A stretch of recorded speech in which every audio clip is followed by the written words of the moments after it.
All right, I'm going to keep it 100. Building a career as a production music composer can be a real grind, from pitches and briefs to deadlines and metadata to even trying to have a personal life. There's so much of this industry that can really wear you down.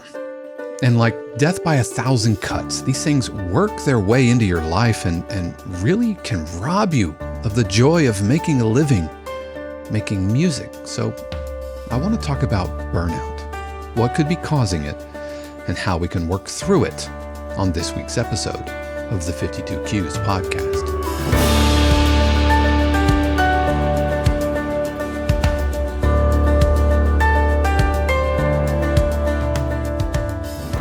What is happening, everybody? This is Dave Croft, and welcome back to another episode of the 52 Qs podcast, a weekly podcast dedicated to all things production and library music, where we talk about industry topics and take deep dives into the different aspects of being a working production music composer. Plus, we feature a cue written by a member of the 52 Qs community, and this week we're going to be checking out a really interesting chanting vocal tension cue by Martin EDER. So you definitely want to stick around for that.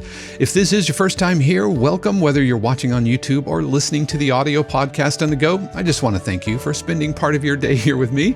I also want to give a huge word of thanks to the family, friends, and patrons of 52 Qs who help keep the podcast, the channel, and everything here going. See, we are 100% community supported, so you're not going to hear any ads for meal plans or mattresses, but if you want to learn more about how you can help support 52 Qs and also unlock extra perks like live streams, workshops, Zoom feedback sessions, and a ton more, then be sure to click on the links in the description or stick around because we're going to be talking more about that a little bit later in today's episode. So I want to talk about burnout. And if you're watching this episode, if you clicked on this episode, then chances are you're feeling it. And I think that there are, and I've discovered 10 areas that can kind of lead to burnout. And so you might not subscribe to all of these. You might not be experiencing all of these. But for production music composers, these are the 10 areas that I have found help promote burnout. So the first aspect that can really lead to burnout is having to write a lot of cues and having to turn them around really fast. There's a real pressure kind of to deliver a ton of work, a large volume. We've talked on the podcast today, quantity versus quality, and how quantity builds towards quality. And that's all well and good. But at the end of the day, we're not looking to have one cue that's going to get placed millions of times. No, we're only making, anywhere between fractions of a penny to a couple $100 per placement. And if you're looking to have a real career as a production music composer, then that pressure starts to weigh on you of having to deliver so many cues, and often in really short turnaround. And that can be real heavy, and that pressure weighs on you. And I just want to recognize that can contribute to burnout.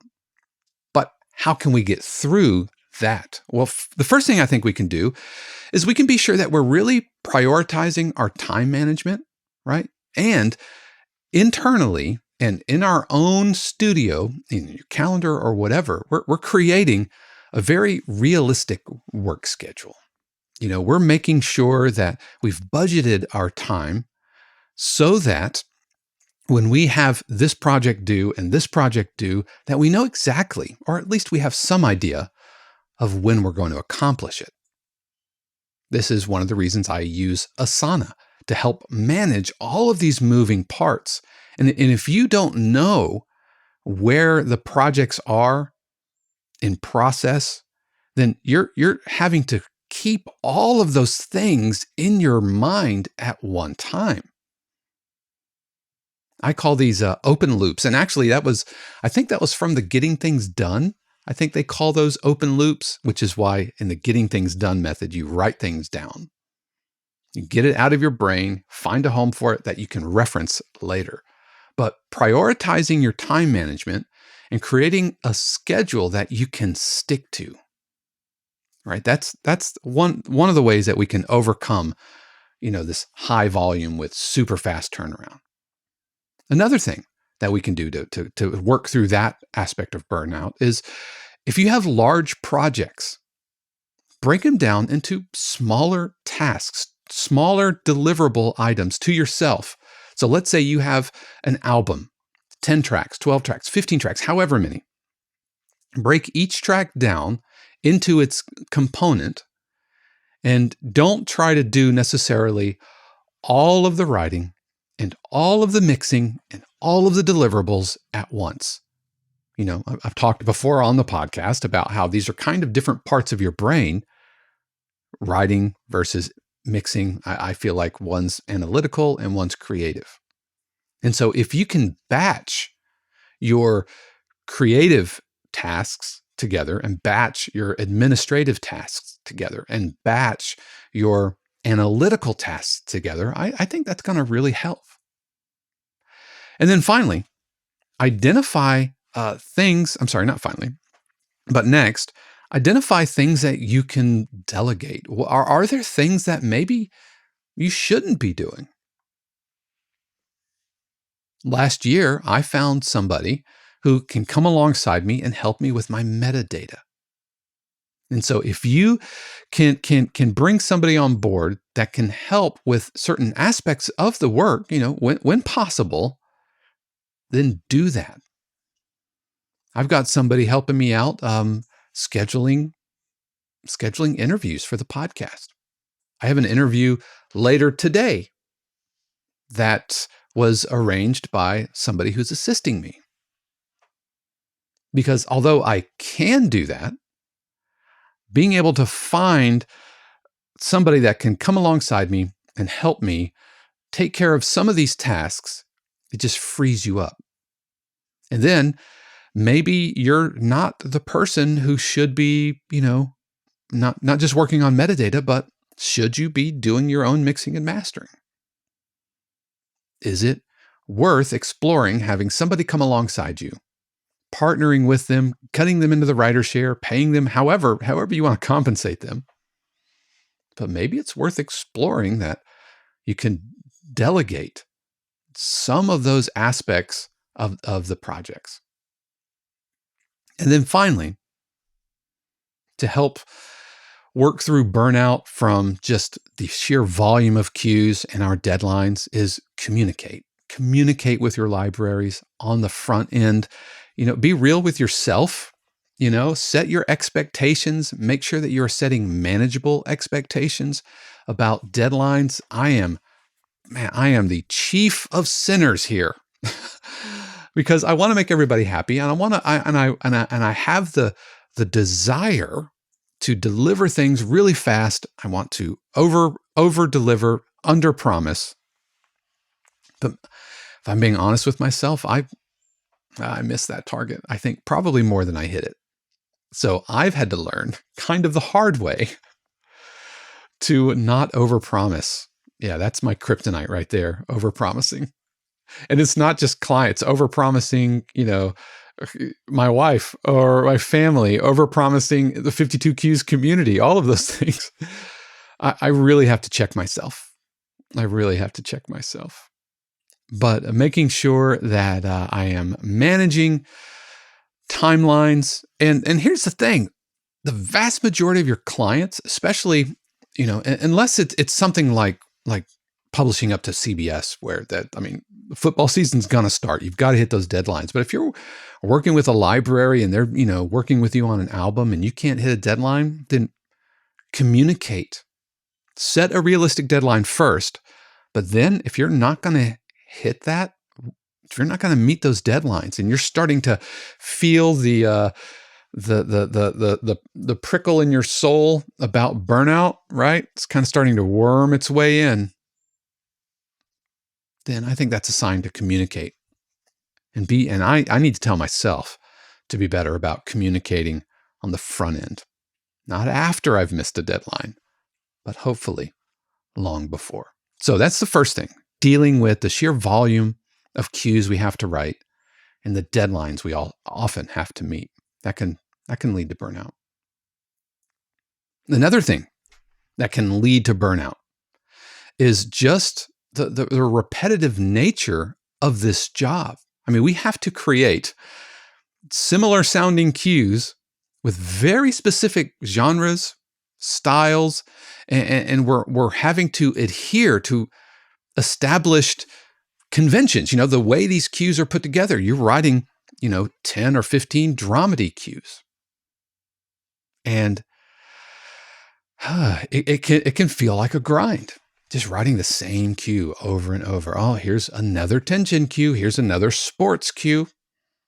And as much as getting air, and as much as, when you get the royalty statement, and you're starting to really get some traction, as lifting as that can be,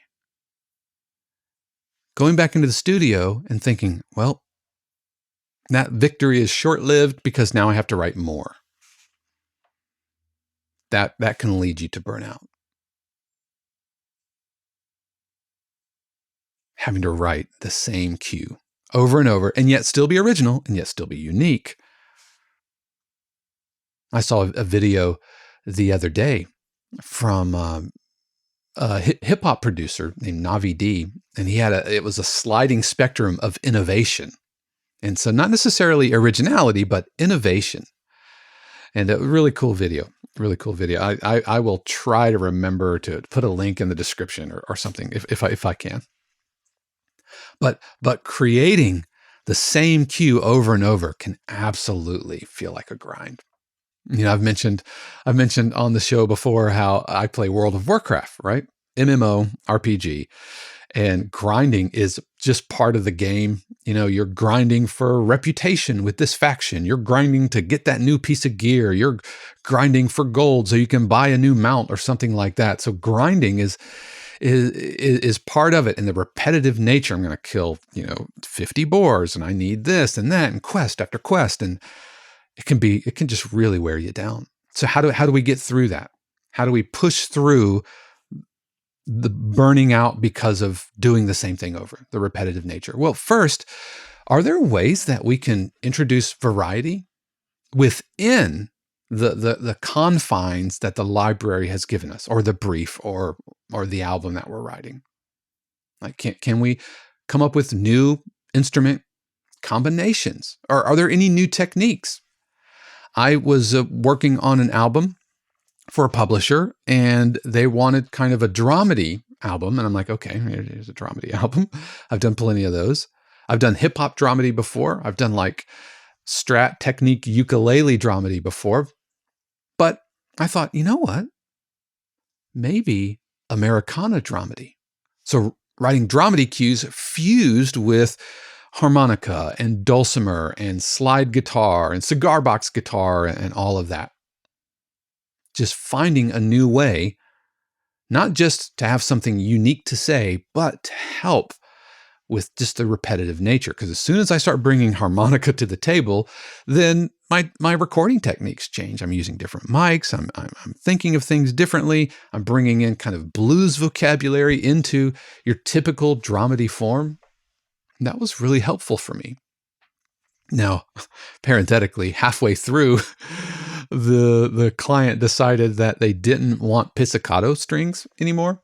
And so when I pitched the album, it was essentially traditional dramedy cues, pizzicato strings, all that, plus Americana elements. And then they wanted to change it, which they are totally fine to do. Libraries, publishers can change their mind. They're perfectly well within their rights. But it left me scrambling for a little bit. And to be honest, kind of threw me out of my groove. And it took a while to kind of come back from that, because I had to, okay, the whole concept was pizzicato dramedy, your standard garden variety dramedy fused with Americana instruments. And that had changed. So I had to come up with a new way to do that. All right. So finding new and unique instrument combinations, production techniques, or something to infuse a little bit more of originality and to breathe just a little bit more life into the process. And beyond all of that, if you're feeling burned out because you're writing the same thing over and over, then go write something else. Even if you don't have a home for it, even if nobody's asking for it, I think regardless of how long you've been in the production music world, there comes a point where you've got to write something for yourself. And I want to give a shout out to Hans York, a community member, family member, amazing guy, an amazing guitarist, fantastic production music composer. And you go check out his channel. But he is just putting guitar tone poems on YouTube. Nobody's asking for them. They're not for a library. I sincerely hope that he puts them out on Spotify. They are fantastic. But it's clear that he needed to say something for himself. And I think that's important. So get outside of the production and library music world and go do something else. Go explore a new style, a new genre, even if nobody's asking for it. So that can help. Another thing that can help, collaborate with other folks. Bring in fresh blood. Bring in new ideas from outside of your own bubble. That can go a long way to help the repetitive nature. Not to mention, it can offload some of the work. See point number 1. But if you're feeling burned out because you've written the same dramedy cue 45 times, then collaborate with somebody who might not be, 45 cues into 3 albums. That can really, really help. So those are some ways that we can help stave off burnout from the writing the same cue over and over. Okay, another aspect that can really lead towards burnout is how, for lack of a better word, how suffocating client requirements can feel sometimes, right? We have very detailed briefs, very detailed guidelines, everything from the mix to instrumentation to length, form, all of these things, balancing what the client expects while still, feeling fulfilled musically can be a real challenge. And if we've done that 45 times in a row, and we have to have a ton of them backing up, point number 2 into point number 1, they really can compound on each other. So adhering to all of these strict client guidelines and requirements can be a real strain. It can be a real strain and lead towards burnout. So how can we stave this off? Well, it starts just like we talked about in point number 1, open communications. Talk to your client. Talk to your library. If it's a deadline that needs to get changed, then do that. If you have questions because you're not quite sure, then ask questions. No library worth working for, hear me, no library worth working for is ever or should ever balk at a genuine question. That's my opinion. Now, if you have a library who's either ghosting you or you feel is like belittling you from asking questions, then man, nope, cut bait. Because remember, the whole point of asking questions is to get an understanding for yourself. And why would a library be offended by you asking questions when you're in the same boat? Your partners, remember? Just on different sides of the boat, rowing in the same direction. So ask questions. Don't be afraid to ask questions. Don't feel like you have to have reached some level of professionalism or I should know this, so I'm not going to ask the question. I don't know. Living in that feedback loop leads to burnout. So ask questions, clarify expectations, make sure that you and the publisher are in alignment from the start, understanding what they need, even if you don't understand why they need it.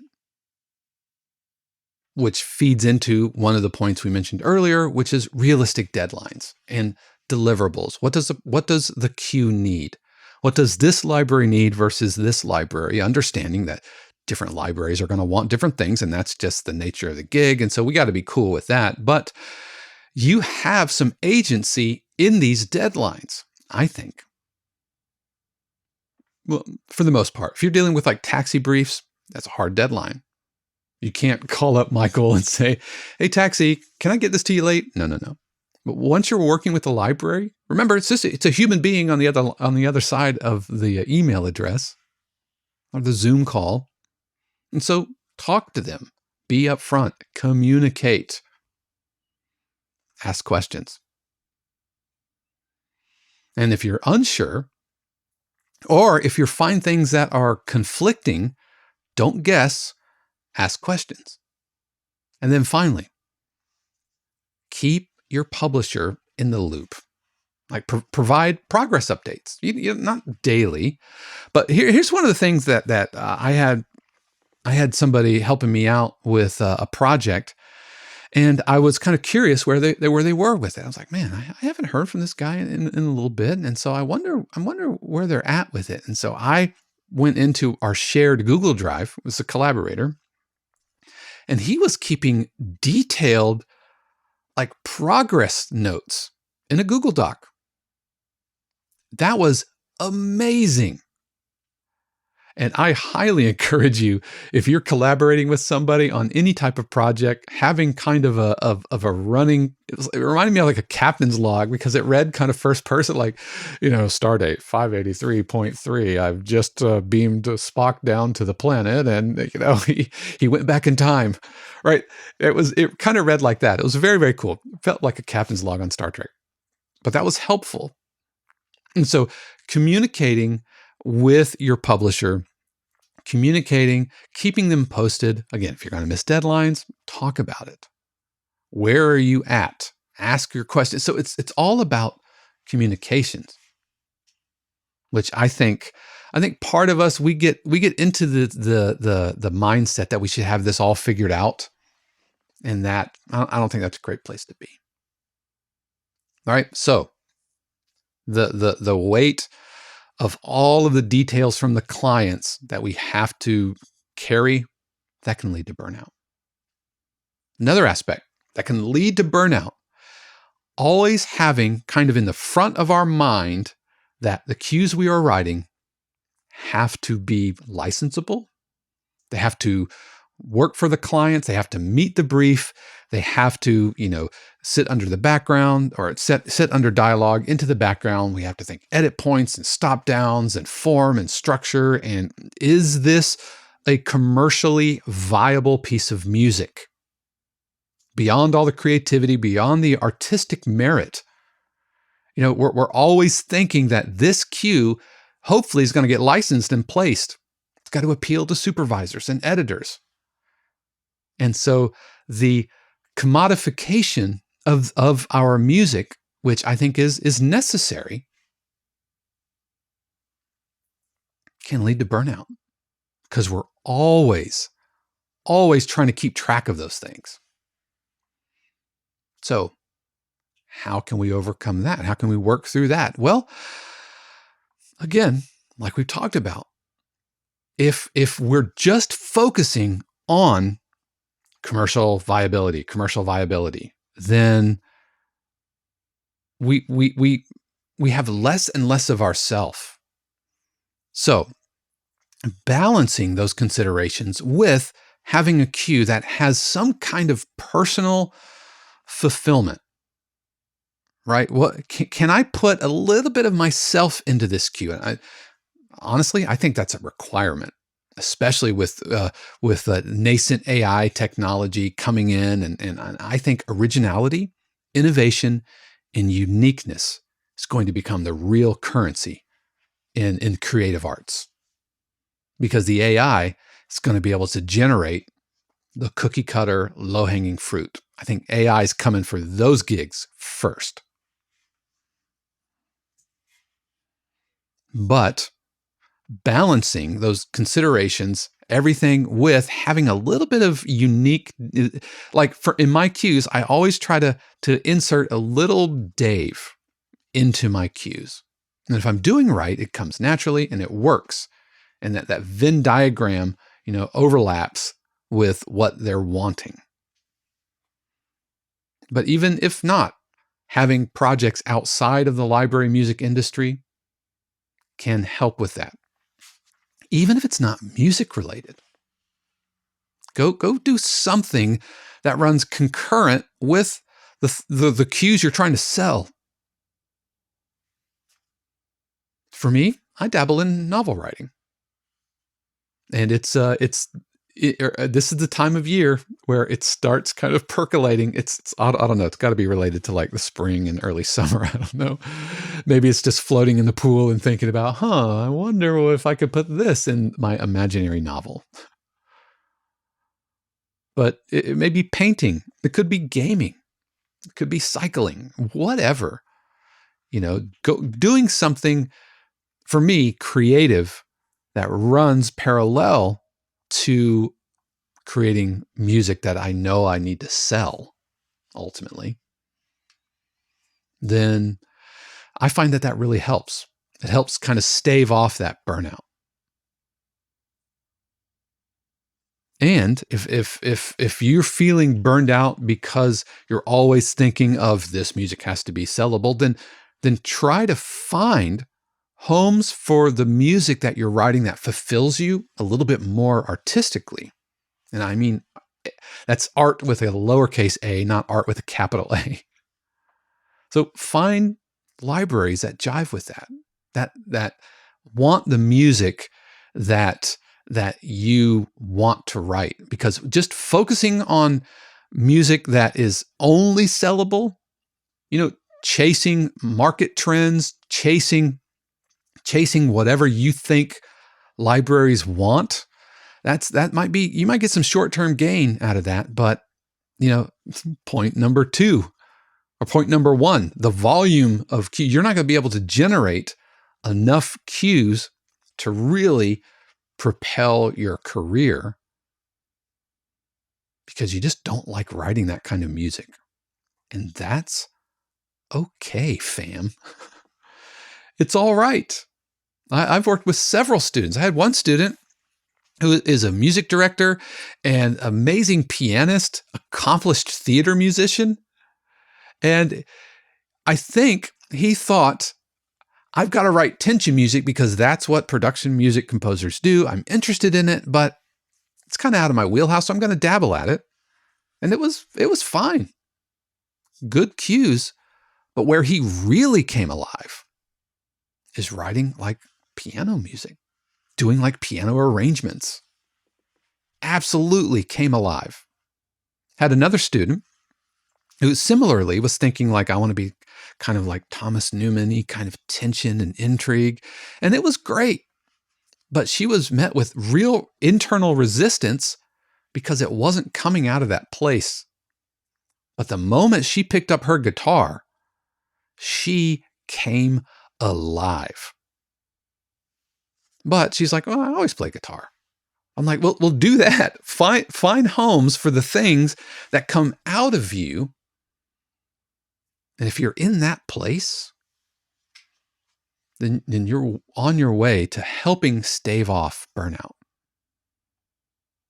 If it's authentic to you, authentic to your style, and comes out of your muse, find homes for that. I mean, there's something to be said about, okay, libraries need this, and so I'm going to shoot for this, I'm going to try it, but I don't think that's a long-term strategy. I don't think that's a long-term solution. So, keeping the marketability, keeping the commodability, if that's a word, of your cues can be a real source of burnout. Another aspect is always always pitching, right? Always be pitching. That can so wear you down, because we're always kind of promoting ourselves. And even if we're not promoting like Dave, the artist, we're always pitching our music, and we're always, looking to write emails and, hi, I'm Dave, and this is what I do. Especially if you're on the front end of your career, this can be a real contributor to burnout because you're pitching. You're putting out a ton of mental energy. You're being really super vulnerable, but like not hearing back, not being approved, or just getting ghosted or getting rejected. Man, it's exhausting. It's exhausting to keep throwing yourself at this. And I think it's this thing right here that leads to folks getting frustrated with, kind of the taxi system, where you keep putting things out, but not hearing back. I understand that that's how it is. I get it. I'm not here to relitigate all of that, but that takes a toll. And if you're on the front end of your career and you don't have a bunch of other irons in the fire, if you don't have a ton of different opportunities, like I recognize that during my year of taxi, I had the benefit of if this cue gets returned by a screener, or if I don't hear anything, I could realistically find a home for it. I could repurpose it, whatever. But I recognize that we all don't have that. And that's taken, several years to get to. So that can really lead to burnout. That can contribute to the feeling of the grind.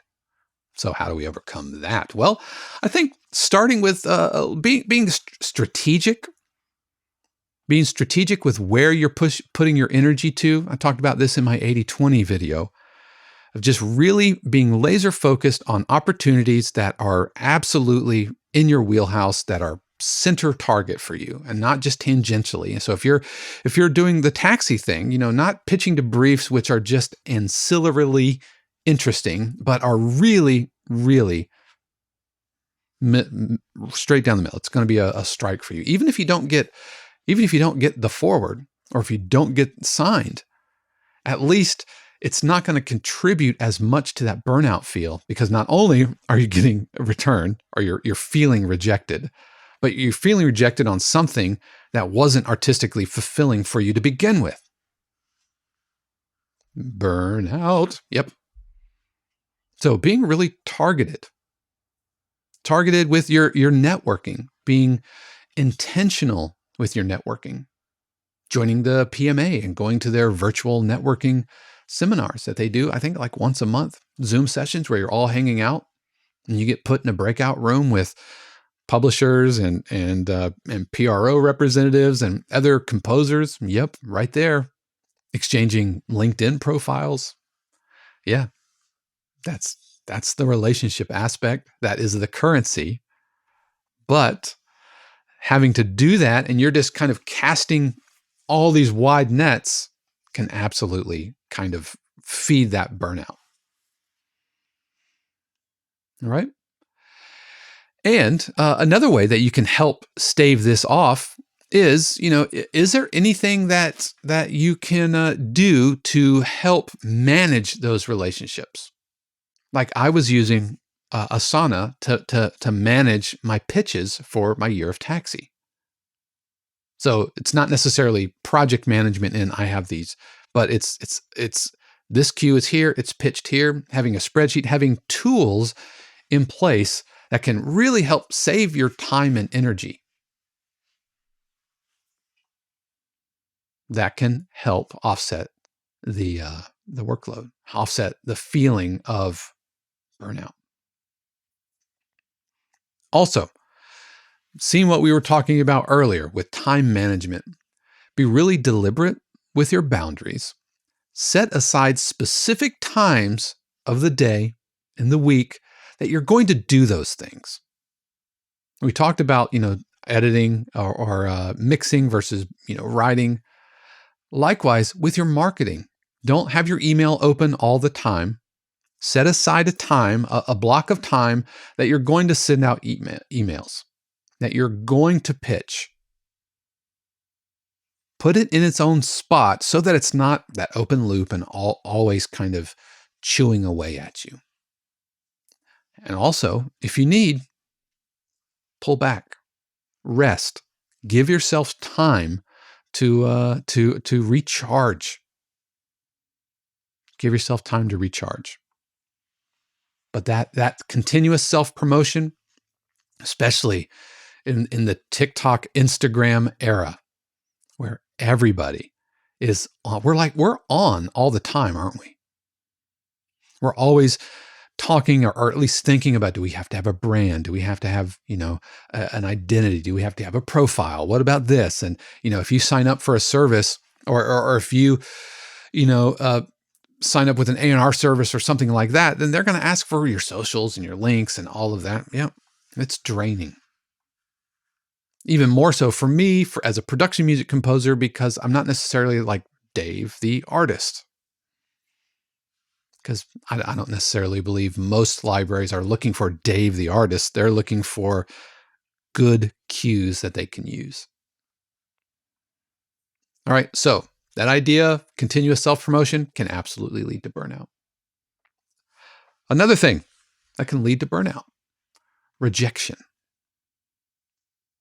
Dealing with rejection and the unpredictable nature of production music industry, and really any creative industry, especially in the entertainment industry, is inherently unstable, unpredictable.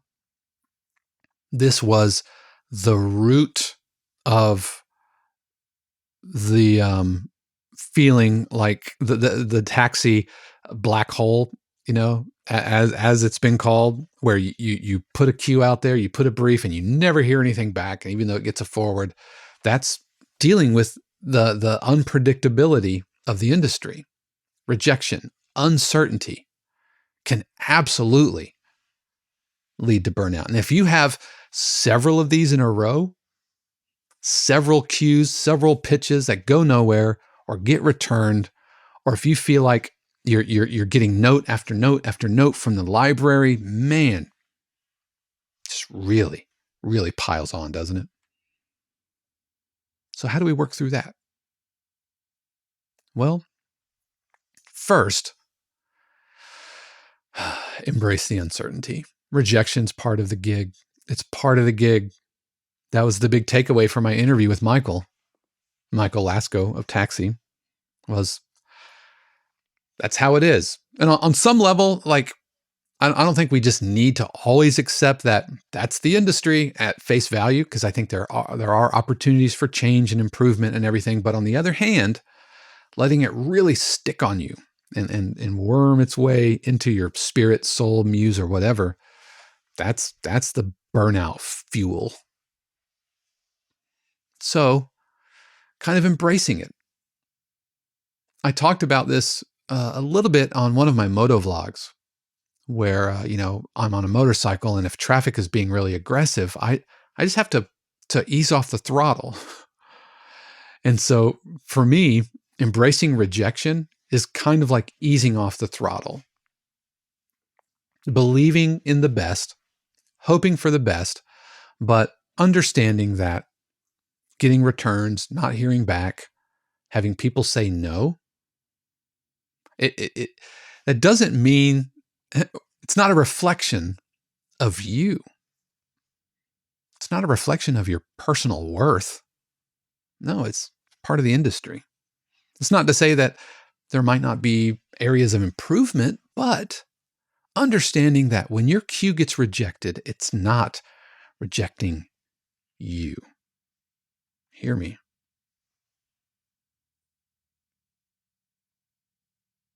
It's not about you and your personal worth. It's about the music, because it is a business, and it's hard to hear and to feel like it's nothing personal, but it's nothing personal. And if it is personal, then man, F that library. If the library is going to make it personal, then get out of my face with that. I don't want to work with them anyway. Yeah. Anyway. So don't take it personally. Understand that it's just part of the gig. And the next thing we can do is focus on what can we learn? What's the teaching moment? What's the teaching point here? What's the takeaway? What can we learn from getting a setback? Keeping a positive outlook, that can really help stave off burnout from rejection. Cultivating resilience. That is kryptonite to rejection, to the feeling of worthlessness. Taking something positive away from it that you can transition. I think it's fair to let yourself kind of grumble about it. I think that's fair. But grumbling doesn't necessarily lead to anger and resentment. And that is what really sticks on you. And that is like throwing gasoline on a burnout fire, which is weird because fires flare. But anyway. Another thing we can do to help stave off burnout from rejection is talk to people. Go find a community. This is one of the things that we do in 52 Qs. When I was working through my year of taxi and, every week coming onto the podcast and talking about what got forwarded, what got returned, what are my teaching moments and everything, the 52 Qs community absolutely lit up. People sharing their experiences, not in a misery loves company kind of way, even though there is a little bit of catharsis, I think, that goes along with that. More in a support network, almost like a support group. The Year of Taxi group over at 52 Qs is as much sharing your wins as it is getting support for your losses. And it's super important. That one of the cornerstone, the foundational elements of 52 Qs community is this: support, recognizing that you're not alone here. So go talk to people. Go surround yourself. And if it's not the 52 Qs community, which I welcome you to join, there are Facebook groups, there are Discord servers. Go join those communities. There are message boards. I mean, even Taxi has their own forums. Go talk about your returns over there. Get perspective from outside of yourself. It can be really, really helpful. And then finally, how we can help stave off burnout from rejection and the uncertainty of the industry and the unpredictability of the industry. It might mean that you need to have income sources outside of just production music. If you're putting all of your eggs into the production music basket, especially early, then that's going to lead to fear, and that's going to lead to burnout, because you're going to do all of the other things that we've been talking about. Cranking out cues, doing cues, and writing cues that you don't like, and you don't, because you want to make money and everything. It's the pressure of making a living, making music compounds all of this. This is this is the weight, the fathoms of the depths of weight of all of the ocean water of expectation. So it might mean you need to diversify your income sources, just so one library or one opportunity, you're not hanging your entire hopes and dreams in your entire career on this. I don't mean to keep bringing up Taxi, but I think a lot of us can tend to kind of focus on Taxi and put all of our eggs in the Taxi basket. And Taxi is great and absolutely works for folks. But if you're just focusing on Taxi, I think that can lead to burnout, especially if you're getting returns, you're getting rejected, you're not hearing back from libraries. See how it all feeds it. This whole podcast is about identifying points of burnout and looking for ways to work through them. So diversifying your income sources, making sure your cues are placed in multiple libraries, having a day job. I'm not going to lie, teaching at Full Sail affords me the freedom, if you will, to be a little bit choosier, and the pressure of every single cue has to land. That pressure is released somewhat. Now I'll put the pressure back on myself, but the financial pressure is lessened, and I recognize that. Some of us are, licensed counselors full time, and they write production music on the side. Some folks are accountants, teachers, underwater photographers, and they do production music, and that's okay. That's totally okay. You know that, right? I'm gonna get nice and close here. You know that if you have a job, that doesn't mean you failed at being a composer. You know that. I hope you know that. Hope you know that. All right, some other things that can lead to burnout. I hope you're appreciating this list. As I'm talking now, I'm like, should I have made this a part 1 and part 2? I might should have. Well, let's keep going. Another thing that can lead to burnout is, at the end of the day, these aren't your cues. Publishers probably assumed the copyright. Production music is inherently background music, right? So you're not going to see your name on a credit, or it's likely that you won't. I can count on one hand, using 2 fingers, to count the number of times I've seen music by Dave Croft with my production music cues. Yep. And not feeling recognized, not feeling a sense of ownership, because your music is being licensed and used by others. So the feeling of, I'm just writing things, they're going into the catalog and they're getting used and it's great and I can put them on my IMDb credits, but man, I would love for somebody to just say, music by Dave Croft. Or, I want to put my music out on Spotify because I'm super proud of it.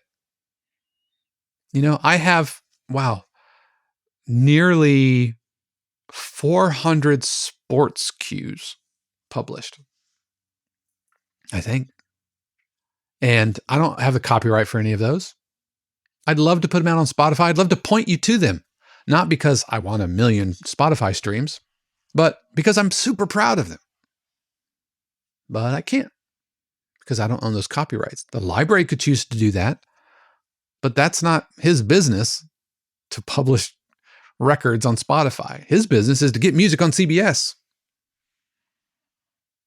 And so that can be really draining. So how do we get through that? Well, we can look for opportunities to release our own music independently, or if you have some non-exclusives that you can publish, then do it. Or go do some collaborations or something where you can retain ownership and put it out there. If you're feeling burned out because you're not getting recognition, or you're burned out from not being able to point your music where you want it, to release it on Spotify or whatever, then go release some music out on Spotify. I was working with a student or students who were absolutely hitting a brick wall with pitching their music, just absolute brick wall.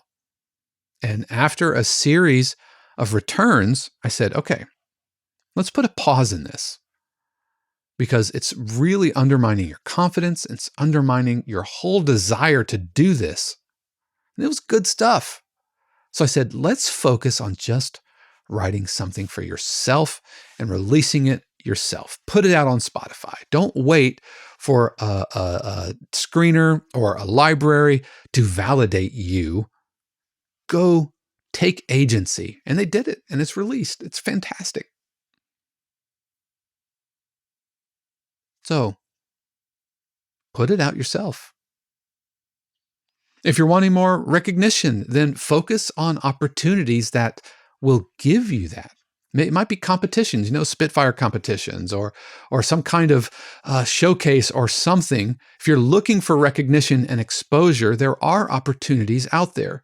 Not many in production music space, but if you're wanting a credit on screen, then maybe production music's not your thing because you're not going to get it. If you're lucky, you'll get music by library name.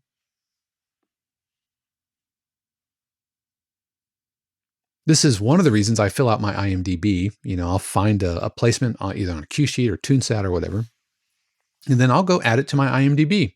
Partly because I want credit for that, and it helps, with industry recognition and all of that. But I'm never going to see music by Dave Croft on a production music track, probably. So do I need, maybe if that's something that really is sticking on me, then let's go find opportunities that can do that. Film music, game music, that kind of thing. Work your relationships with filmmakers and directors. Find opportunities who will give you that kind of recognition. And then finally, put your music out there, Put your music out on your socials, on YouTube, with the understanding that if it gets picked up and published, then you kind of have to take it down. Just keep that in mind. But not owning it, not feeling recognized, yeah, that can lead to burnout. A few other things. The administration of this gig can 100% feed burnout. Metadata, royalties, licensing, contracts, all of the administration of having a catalog, a production music library catalog, your own catalog, pitching, all of those things, tracking responses. I've pitched this cue, I pitched this album. Have I heard back? I've not heard back. That can be exhausting. It could be mentally draining, especially if you haven't done what we talked about earlier with marketing and self-promotion and setting aside certain periods of time where you're focusing on those things. If you're just peppering it all through the day, then it's always this open loop, just chewing at you, chewing at you, chewing at you. So it can be really time consuming. It can be super overwhelming. Hitting up, putting things out on TuneSat and refreshing TuneSat over and over. Man, I'm guilty as charged. But it eats away at you, doesn't it? Or it can. It can contribute to that burnout. So how do we overcome that? Well, using software like Asana, streamlining your process, set up systems that help to manage those things, setting aside time, setting aside calendar, or, maybe getting some help, getting an assistant, getting somebody who can help with those things which are kind of eating away at your time, which is leading to burnout. This is exactly why I got somebody to help with my metadata. This is exactly why I got help with somebody in arranging interviews for the podcast. I have that person is also helping me with the podcast show notes. He's going to take this episode that I'm recording right now. He's going to listen to the whole thing, and he's going to work out all the timestamps, which would take me forever. Because he's going to listen to it anyway. He's going to listen to the podcast episode anyway. And so might as well, he's helping me out. I'm helping him out. And he's going to give me timestamps. So the timestamps that you see in the description below, thank you. I didn't do those. He did those. And that was the administration of the things that I have to balance in my world that I'm able to hand off to somebody who has the time and has the bandwidth for that. And then finally, regarding like the administration in time management, tracking your royalties, tracking your tune sat, tracking your cue sheets from your PRO. Man, just relax. Quit refreshing that tune sat page. I'm talking to myself. Quit refreshing. It was there for a while. I would like log into my CSAC account every single day. Oh, any new cue sheets? Any new cues pop up in my cue sheet? That's like putting something out on Instagram and keep refreshing it, hoping for the likes, hoping for the likes. Ooh, the likes, the little dopamine hit of somebody liked it and placed it.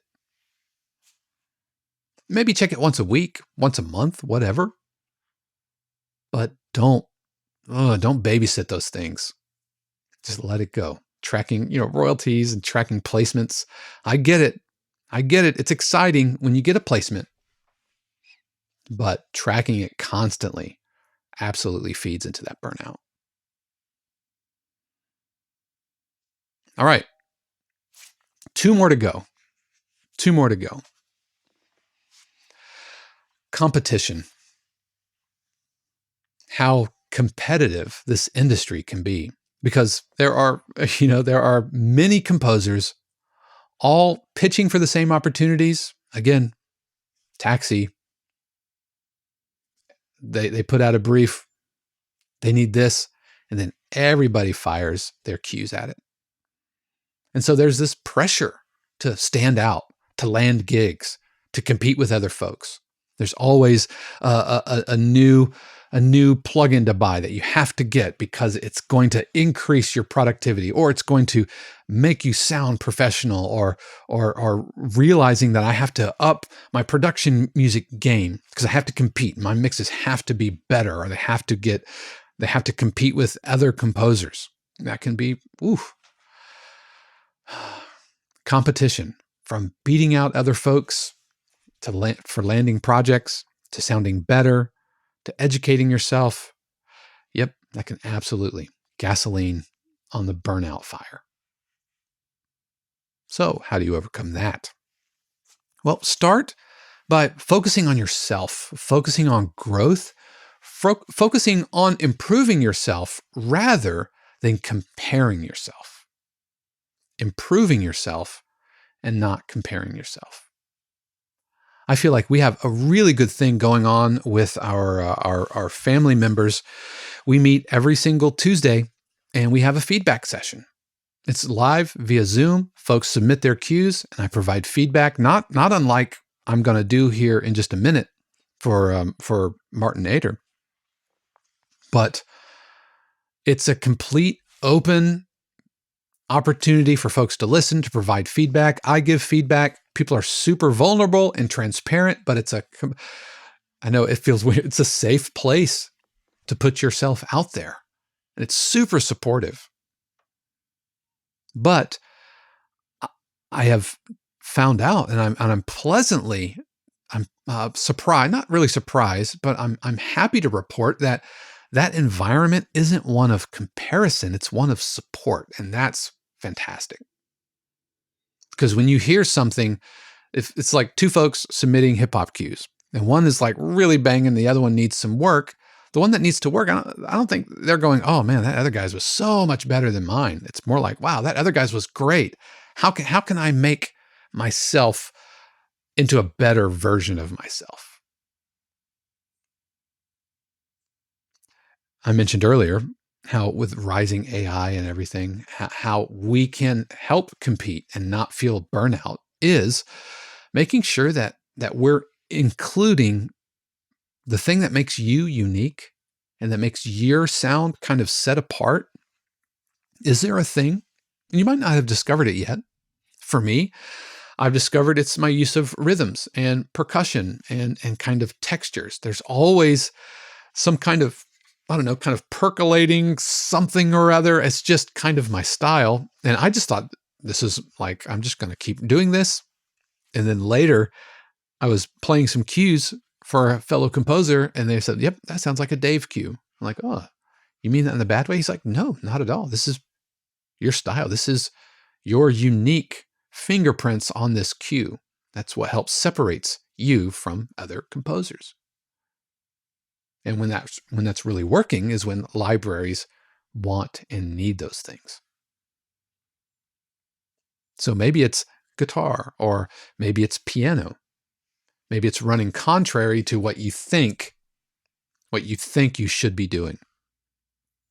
But having that unique thing that you can put in your cues, I think could absolutely help stave off the competition burnout. Likewise, collaborating, networking with other folks so that you both benefit. Like, I feel like the best collaborations are when the other person feels like they're getting the better end of the deal. For me, those are the best collaborations. And so if you can find those things where the sum is absolutely greater than the parts, then yeah, you're going to help stave off the burnout from competition. Which means that you're really focusing on building relationships with other folks, other composers, building relationships with your publishers, your clients, being easy to work with, right? That's going to help you stand out. Everybody's talented. Being talented is just a given. It's baseline in the creative arts industry. But are you focusing more on providing service for your publisher and your client? Having genuine relationships, not sending off every email asking for something, but asking what I can do for you. How can I serve you? That's going to help you stand out in a very competitive industry.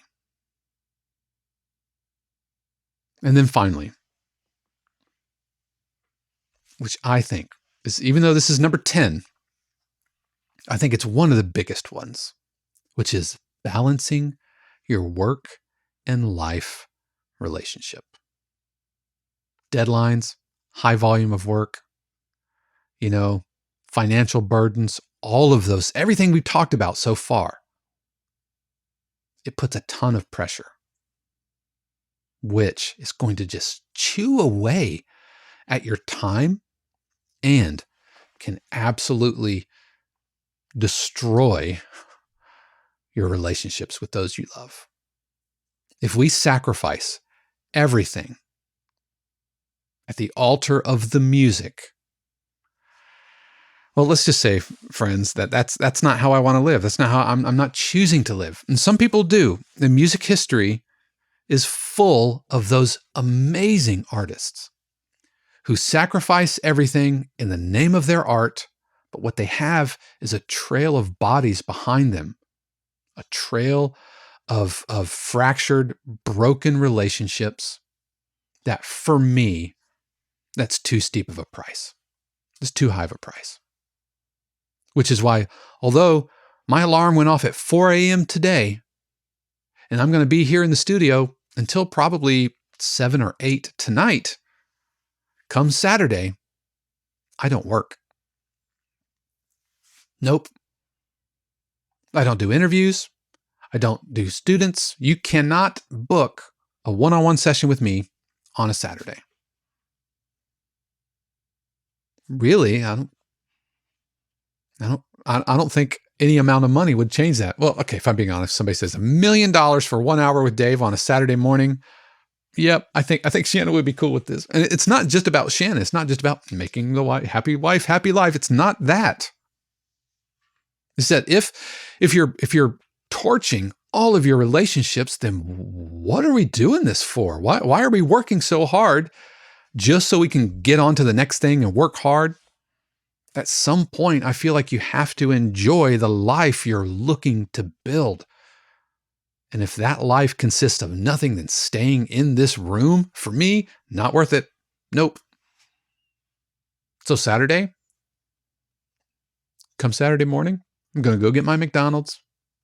Every Saturday, I pick up McDonald's for the family. Me, Shannon, and her mom. And me and Shannon are going to sit in our bedroom, and we're probably going to watch the series finale of Ted Lasso. That is what I have to look forward to. Quality time with my family, with Shannon. And so having those boundaries, clear boundaries, and sticking to them, with the understanding that sometimes those have to be a little bit more elastic, but that's the exception. That's not the rule. Sure, I may have to do some writing on a weekend. That's fine, but that's not the rule. No matter how busy life gets, I'm going to work to not have that be the case. Because that, for me, even though it's number 10 on the list, that is the biggest contributor to burnout in my life. Overworking myself because of all the other pressures we've been talking about. Another thing we can do to help stave this off, on top of setting up boundaries between work life and personal life, self-care, exercise, hobbies, going out, playing games, spending time with your family, spending time with your pet, right? We have cats, play with the cat. Go get McDonald's. If you need to go have container space, go have container space. Go for a walk. Take care of your body. Those are super important. Because this is sedentary. I'm sitting in this chair, and if I'm in this chair for too long, then it starts getting out of balance. And that's going to lead to burnout. And another thing, are there things in your life that you need to find other help for? For me, lawn work. I have somebody come to the house and mow the lawn. I pay them like $25 a mow. Very, very inexpensive. Guy does a bunch of houses in the neighborhood. He pulls his truck in. He's got a crew of like 3 or 4 guys. They knock it out in less than 10 minutes. But if I didn't have that, then my Saturday, McDonald's, Ted Lasso day, I have to be mowing the lawn. Because I will be spending, during the week, 14 to 16 hours in the studio. So finding help, getting help, like not doing my own taxes, having a tax person, having somebody to help with like the lawn. And then finally, taking breaks during the day, during the week, blocking off an hour for lunch, or just go and hanging out with your loved ones, or watching completely non-constructive YouTube. Yep. I'm not talking about YouTube tutorials. I'm not talking about mixing videos. Go watch some gaming videos. Go watch a review of your favorite movie. Just waste time. If you budgeted your time, that we talked about earlier, then wasting the time it's not really wasting. I think that's a misnomer. I'm going to say that differently. You're not wasting time. You are spending time. It's self-care. That's ultimately what that's about. Practicing self-care, doing the things that you enjoy so that you can enjoy the life that you're working so hard. 16-hour days in the studio. You're working really hard, and I recognize that. But you got to have a balance to it. So, those are the 10 points of burnout that I've discovered.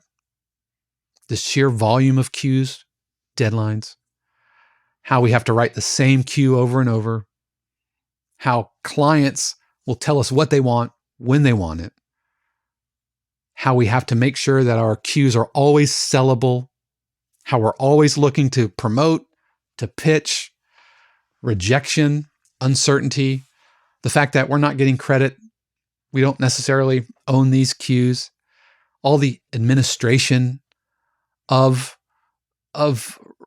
being a production music composer, competition, and then finally balancing life and work. These elements and it's not usually not one thing. It's probably multiple things in different weights and levels, all compounding on themselves to create the sense of burnout. If you, friends, if you're listening right now and you are at the burnout stage,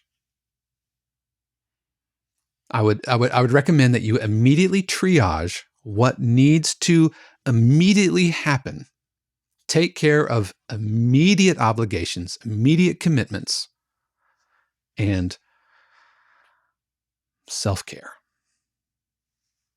Step back. Don't take on anything new. Maybe take a day off. Treat it like jury duty. You don't have a choice. Maybe take a vacation day from work. Talk to your family. Talk to your loved ones. Communicate.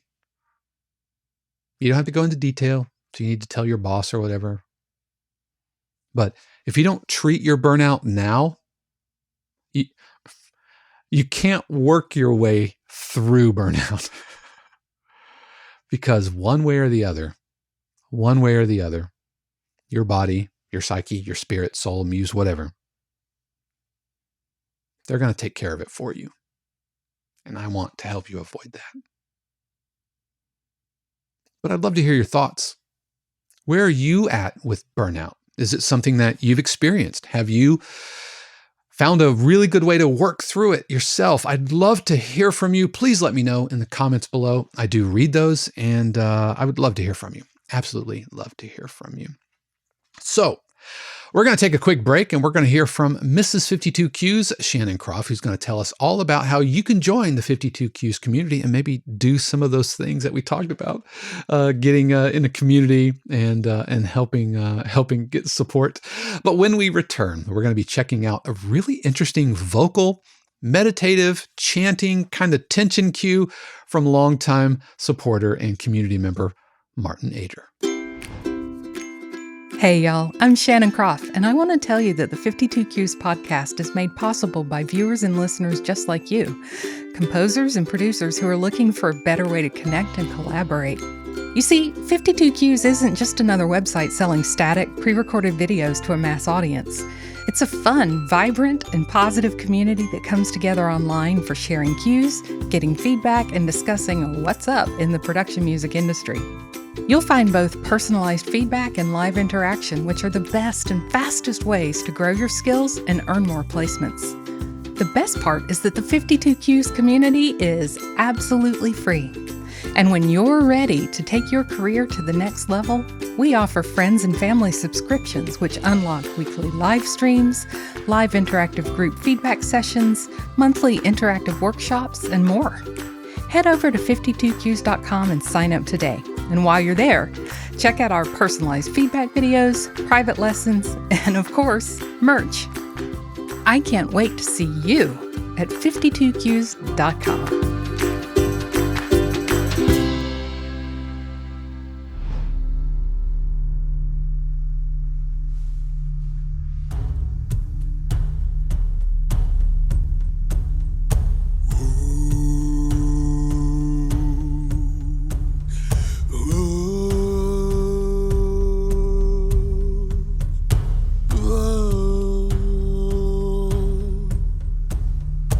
Oh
That was Secret Rite by Martin Ader. And Martin, thank you so much for sending this along. This was sent along during our week 21 weekly feedback thread. And I got to tell you, man, this is easily one of the more unique cues I have heard in a really long time. And I appreciate and I love how you're taking these really like gutsy swings at something that I don't hear much of at all. And I think it could be absolutely usable, and it could be a real good thing here. I think the title is great. I thought the mix was really, really good. A couple of notes about the vocals themselves, because that's kind of the main attraction here, right? And again, that's love it. And I'm really, really impressed with the uniqueness of this. It did seem to kind of vacillate between a handful of different vocal styles, kind of all mashed together, which I think could make it a challenge for libraries to use. So starting out, we kind of had a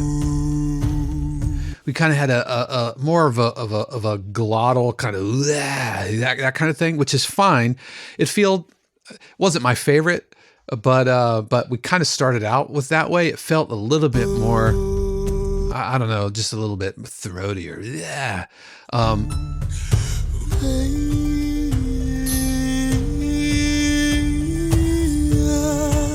Which then led almost into like this kind of soulful kind of improv thing, which is like kind of our second vocal technique, if you will, or vocal style. And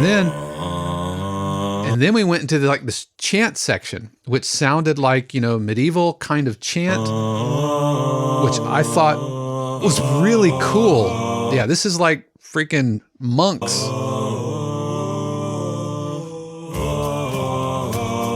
Which is great. But then, so now we're 3 vocal techniques, vocal styles in, and then we kind of go into a throat singing, kind of.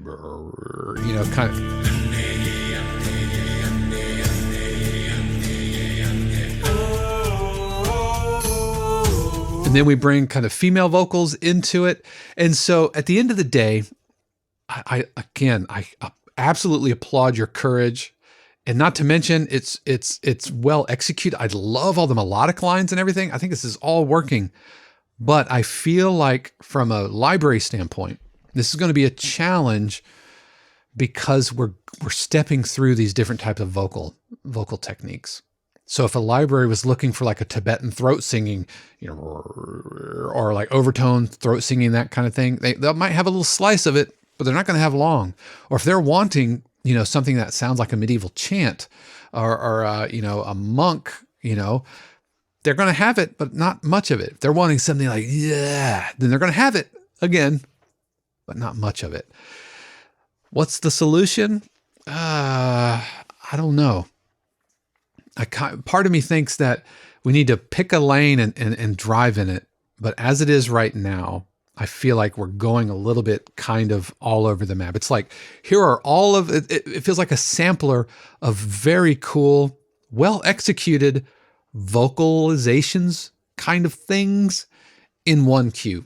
Each one of these things could be their own cue. You can have an entire 2-minute cue of just chant, of just kind of affected singing. There's a word for that.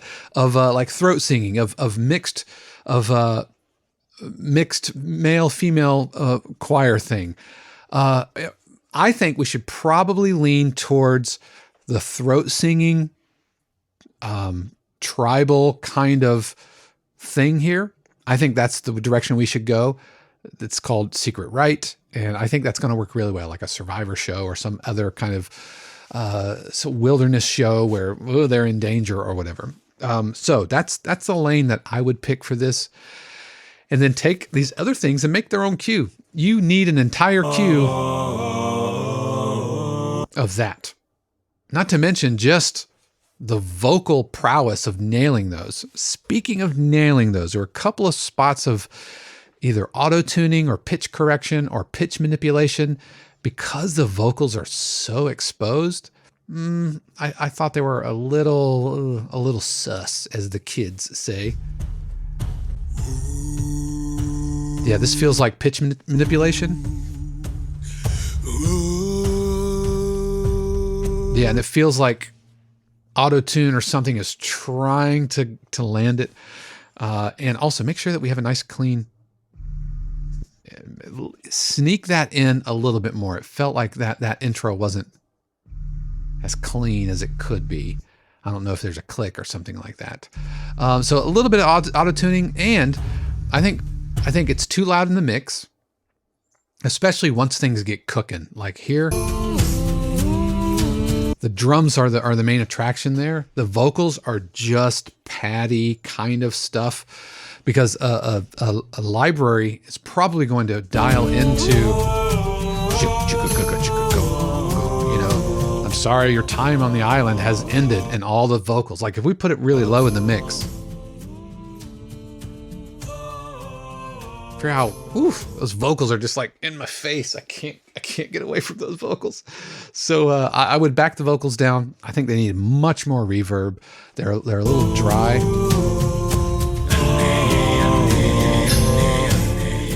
Yeah, I'm not sure I'm digging the unless you're gonna really nail that. I like the all that stuff. I think that's working. And it might be the I think maybe just down further in the mix here.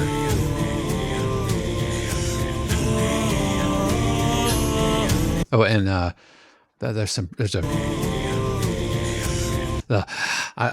maybe think about editing that out. A little distracting. Of course, if it's kind of drenched in reverb and back further in the mix, that might help that.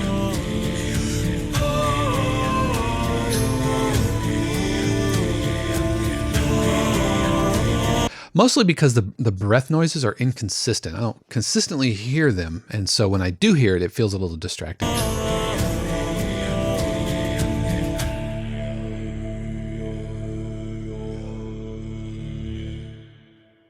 Yeah, and I can tell you have plenty of reverb on there, so it's not like these are bone dry. I just think we need a little bit more. And those are my thoughts, man. I really, really dig it. And like I said, I think this is one of the more unique cues I have heard in a really long time. So I appreciate you sending that up. Like I mentioned, this was submitted during our week 21 weekly feedback threads, and we put weekly feedback threads together every single week. And I picked a cue from these submissions to feature. And this week we are collecting cues here in week 22 and honoring the late and great Tina Turner, who passed away last week. One of these cues I'm going to be selecting, and we'd love to have you join us over there. And also, if you found that feedback helpful and you would like feedback on your own cues, then why don't you head over to 52cues.com/coaching, and you can order up your own feedback video. It's a 15-minute high def, full stereo feedback video where I will be unpacking everything from mix, mastering to form, structure, harmonic choices, melodic choices, titles, and everything.